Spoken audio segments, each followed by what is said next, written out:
Ya, Bismillahirrahmanirrahim. Assalamualaikum warahmatullahi wabarakatuh. Waalaikumsalam warahmatullahi wabarakatuh. Selamat pagi Bapak Guru Hebat SMKN 1 Gangga. Pada kesempatan hari ini, saya Andiansa SPD akan melakukan presentasi tentang disiplin positif. Saya sebagai CGP Angkatan ke-10 SMKN 1 Gangga, Kabupaten Lombok Utara. Baik, pada kesempatan ini saya akan mencoba menjelaskan presentasi apa sih budaya positif itu sendiri dan seperti apa nanti kita akan berdiskusi apa kekurangan, dan maaf dalam kapasitas di sini bukan berarti saya menggurui, tapi lebih dekatnya bagaimana kita sharing menemukan permasalahan nanti di proses pembelajaran kita pada keseharian. Ya, baik Bapak Ibu guru, kita akan memulai.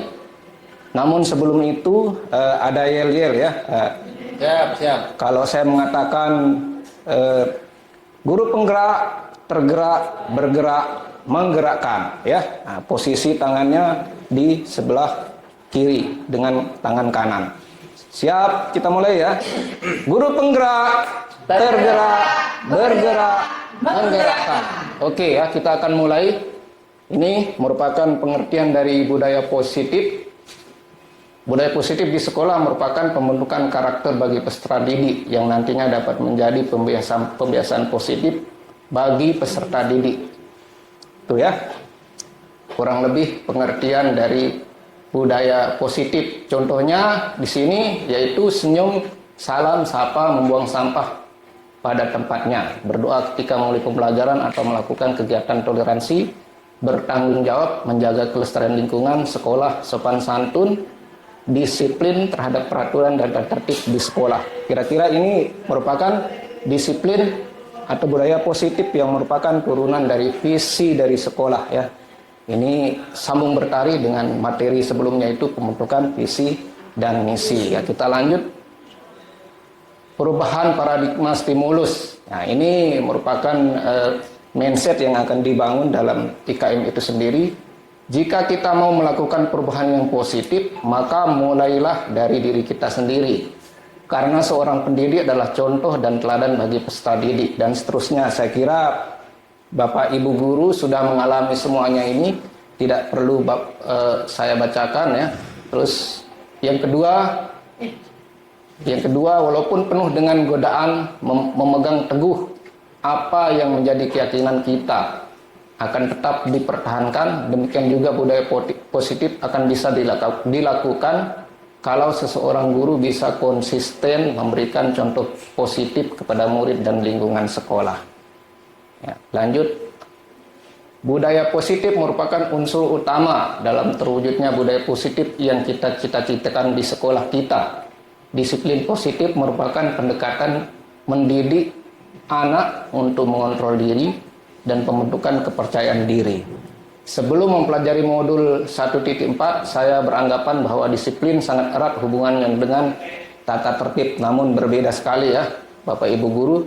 Peraturan dan hukuman padahal itu sungguh berbeda, karena belajar tentang disiplin positif tidak harus dengan memberikan hukuman.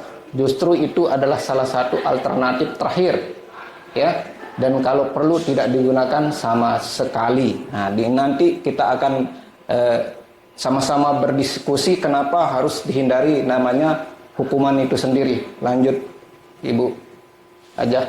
Bila kita ingin membuat kemajuan perlahan, sedikit-sedikit ubahlah sikap atau perilaku Anda. Namun bila kita ingin memperbaiki cara-cara utama kita, maka kita perlu mengubah kerangka acuan kita. Ubahlah bagaimana Anda melihat dunia, bagaimana Anda berpikir tentang manusia. Ubahlah paradigma Anda, skema pemahaman dan penjelasan aspek-aspek tertentu tentang realitas ya. Realitas yang ada kekinian di sekolah kita yang kita temukan ya. Ini pernyataan dari Ki Hajar Dewantara untuk mencapai kemerdekaan atau dalam konteks pendidikan kita saat ini untuk menciptakan murid yang merdeka, syarat utamanya adalah harus ada disiplin yang kuat. Disiplin yang dimaksud adalah disiplin diri yang memiliki motivasi internal. Nah, di sini ya kira-kira sudah jelas semuanya dan sedikit berpengalaman ya. Yang namanya disiplin positif ini kembali ke kita ya, kesadaran kita. Karena yang namanya disiplin itu tanpa diperintah ya, kita bergerak sendiri. Itu kurang lebih yang bisa saya berikan salah satu pengalaman. Lanjut. Motivasi perilaku manusia untuk menghindari ketidaknyamanan atau hukuman. Nah, ini motivasi ya. Ada 3. Yang kedua, untuk mendapatkan imbalan atau penghargaan dari orang lain. Yang ketiga, untuk menjadi orang mereka ingin dan menghargai diri sendiri dengan nilai-nilai yang mereka percaya. Nah, mana kira-kira ini yang sering kita gunakan di sekolah ini? Ini tinggal Bapak Ibu pilih langkah yang mana yang tepat ya. Nah, kita akan lanjut kepada permasalahan ya tentang teori motivasi, hukuman dan penghargaan, yaitu hukuman, konsekuensi dan restitusi. Nah, di sini nanti kita akan sampaikan ya. Dalam menjalankan peraturan atau keyakinan kelas ke sekolah, bila mana ada suatu pelanggaran, tentunya sesuatu harus terjadi. Untuk itu kita perlu meninjau ulang tindakan penegakan peraturan atau keyakinan kelas atau keyakinan sekolah kita selama ini tidak terhadap suatu pelanggaran pada umumnya berbentuk hukuman atau konsekuensi. Dalam modul ini akan diperkenalkan program disiplin positif yang dinamakan restitusi. Nah, di sini restitusi adalah proses menciptakan kondisi bagi murid untuk memperbaiki kesalahan mereka sehingga mereka bisa kembali pada kelompok mereka dengan karakter yang lebih kuat. Ini Dian Goosen tahun 2024 ya, pernyataan dari para psikolog ya. Karena kita selaku pengajar dan pendidik harus menguasai bagaimana ilmu jiwa itu sendiri ya. Di sini dan dikatakan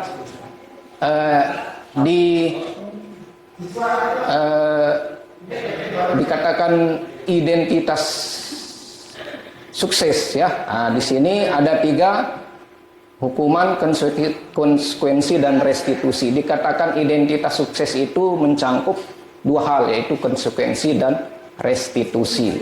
Itu. Kalau hukuman ini kurang efektif ya, karena istilahnya anak-anak cenderung melakukan tindakan kembali, atau dalam istilahnya Bapak itu tobat sambal ya. Yang kita inginkan adanya kesadaran, adanya unsur intrinsik dari anak itu sendiri, sesuai dengan kalau kita kaitkan dengan pemahaman Ki Hajar Dewantara, tidak diperintah ya. Nah, sehingga disebut sadar sendiri. Betul Bu Hajah ya, sadar sendiri, inilah yang ditekankan ya, tanpa diperintah. Ini memang luar biasa secara konsep teori, tapi dalam pengaplikasiannya kita juga sering kebablasan di situ.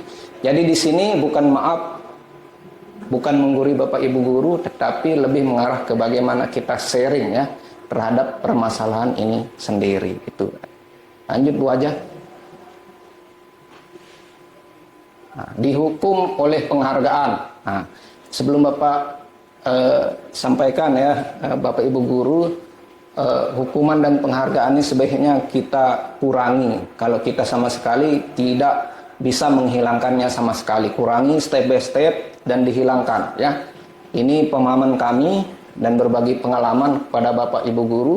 Di sini dinyatakan saat kita berulang kali menjanjikan hadiah kepada anak-anak agar berperilaku bertanggung jawab atau kepada seseorang murid, agar mempelajari sesuatu yang baru, atau kepada seorang karyawan agar melakukan pekerjaan yang berkualitas.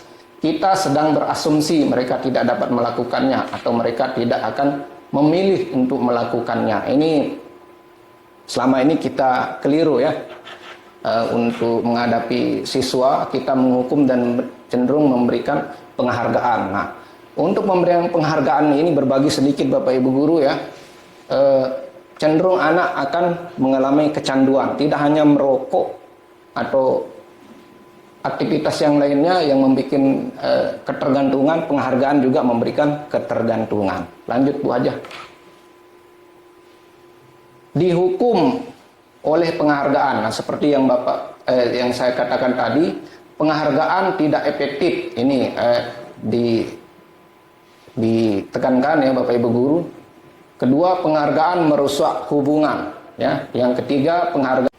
Ya, tadi kita tidak bisa lanjut ya karena ada masalah yang sedikit ya kita selesaikan. Ya, kita lanjutkan yaitu tentang keyakinan kelas ya. Keyakinan kelas di sini maksudnya adalah salah satu disiplin positif yang bisa kita terapkan dalam membangun budaya positif di sekolah.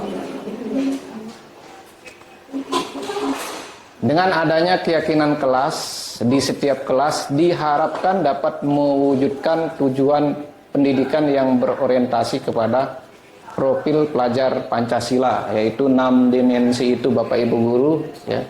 Keyakinan kelas haruslah berisi nilai-nilai kebajikan yang dimiliki dan dilaksanakan oleh warga kelas. Nah, yang saya sampaikan tadi ini semua merupakan bagian dari aktivitas kita masyarakat yang ada di sekolah. Ya, lanjut Bu aja. Kebutuhan dasar manusia dan dunia berkualitas. Nah, di sini kita berbagi pengalaman ya, yang di sini sering saya istilahkan sama teman-teman CGP, BP, KK ya, yang lebih runutnya di sini ya, secara penjelasannya ya, seluruh tindakan manusia memiliki tujuan tertentu. Semua yang kita lakukan adalah usaha terbaik kita untuk mendapatkan apa yang kita inginkan. Ketika kita mendapatkan apa yang kita inginkan, sebetulnya saat itu kita sedang memenuhi satu atau lebih dari satu kebutuhan dasar kita. Nah, yaitu yang sering yang saya istilahkan tadi yaitu BPKK. Di sini ada kebutuhan untuk bertahan hidup ya. Nah, kalau saya sering sebut di situ bertahan hidup, kasih sayang dan rasa diterima. Nah, bahasa Inggrisnya love and belonging ya, Bu Erwin. Terus selanjutnya kebebasan ya, freedom. Nah, ada kebebasan kita di sini, anak-anak juga ada ya. Nah, kebutuhan akan kesenangan, fun ya.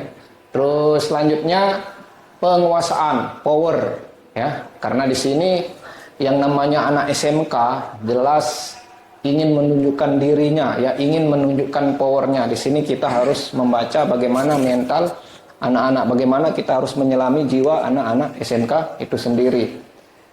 Ketika seorang murid melakukan suatu perbuatan yang bertentangan dengan nilai-nilai kebajikan atau melanggar peraturan, hal itu sebenarnya mereka gagal memenuhi kebutuhan dasar mereka. Nah, di situ ya. Nah, apabila salah satunya berarti gagal ya. Nah, di sini 5 posisi kontrol. Ini berdasarkan teori Dian Goosen dalam bukunya Restriction School Discipline tahun 98.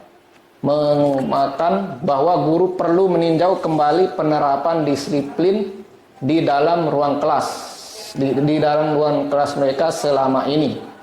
Apakah telah efektif, apakah berpusat memerdekakan dan memandirikan murid, bagaimana dan mengapa. Nah, itu bagaimana kita menganalisa terhadap pelayanan kita ke siswa itu sendiri. Selanjutnya teori kontrol menurut Dr. William Glasser ya, berkesimpulan ada 5 posisi kontrol yang diterapkan oleh seorang guru, orang tua ataupun atasan dalam melakukan kontrol. Kelima posisi kontrol tersebut adalah di sini yang pertama ada penghukum, pembuat rasa bersalah, teman, pemantau, dan yang terakhir adalah manajer. Nah, pada posisi ini Bapak Ibu guru saya berbagi pengalaman seperti yang diungkapkan oleh Bu Ewin bahwa posisi yang baik itu adalah posisi manajer. Tapi berdasarkan runutan permasalahan yang kita temukan di sekolah, tidak salah kita menggunakan proses pendekatan berupa teman atau pemantau. Artinya selama kita melakukan proses itu, memang yang utama adalah sebagai manajer, tapi sebagai teman dan pemantau juga kita tidak ada masalah ya, karena kalau itu dianggap efektif pada kondisinya, ya bisa kita gunakan yang itu sesuai dengan kondisi. Tapi yang paling bagus yaitu sebagai posisi manajer. Lanjut Bu aja. Restitusi adalah proses menciptakan kondisi bagi murid untuk memperbaiki kesalahan mereka sehingga bisa kembali pada kelompok mereka dengan karakter yang lebih kuat. Sedangkan segitiga restitusi adalah sebuah tahapan untuk memudahkan para guru dan orang tua dalam melakukan proses untuk menyiapkan anaknya untuk melakukan restitusi. Nah, di sini yang selanjutnya langkah restitusi ada 3. Yang pertama yaitu menstabilkan masalah. Silakan Bapak. Yang kedua memvalidasi tindakan yang salah Bapak Ibu guru, dan yang terakhir kita membuat sebuah keyakinan atau menanyakan sebuah keyakinan. Dan untuk diketahui Bapak Ibu guru bahwa di sini harus ada kesadaran ya bagaimana tindakan yang tepat. Nah, di sini poin yang kedua dan yang ketiga ini berangkat dari internal. Kita menyadarkan anak itu bagaimana mendorong anak itu sadar dengan dirinya secara intrinsik atau internalnya. Lanjut Bu aja.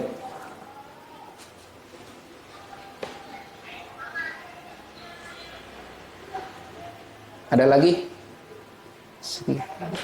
Ya, habis ya. Saya kira itu pemaparan dari saya. Kira-kira ada tanggapan atau seperti apa dari Bapak Ibu guru? Begini ya, kalau kita refleksikan sedikit, yang di IKM ini ada semacam keyakinan kelas dan ada keyakinan sekolah. Keyakinan kelas ini dibentuk oleh warga kelas, dan keyakinan sekolah itu dibentuk oleh semua warga sekolah yang merupakan turunan dari visi misi sekolah itu sendiri ya. Itu menurut pemahaman saya. Nah, keyakinan kelas ini kita buat bersama anak-anak ya, karena yang namanya keyakinan itu berarti ada keberpihakan. Kalau kita membuat sesuatu